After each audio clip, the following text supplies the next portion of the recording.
24 तासात आरक्षण देऊ म्हणणाऱ्या फडणवीसांनी 2.5 वर्ष झाली तरी आश्वासन पूर्ण केलं नसल्याची टीका काँग्रेस प्रदेशाध्यक्ष नाना पटोलेंनी केली। फडणवीसांनी सुदृढ लोकशाहीसाठी स्थानिक स्वराज्य संस्थांच्या निवडणुका महत्त्वाच्या आहेत, हे प्रकरण सुप्रीम कोर्टात प्रलंबित आहे। मात्र हा प्रश्न लवकरात लवकर सुटावा यासाठी सरकार प्रयत्नशील असल्याचं म्हटलंय।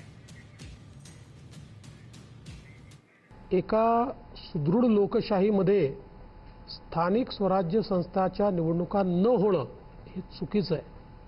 सुप्रीम कोर्टात ते अडकलेलं आहे।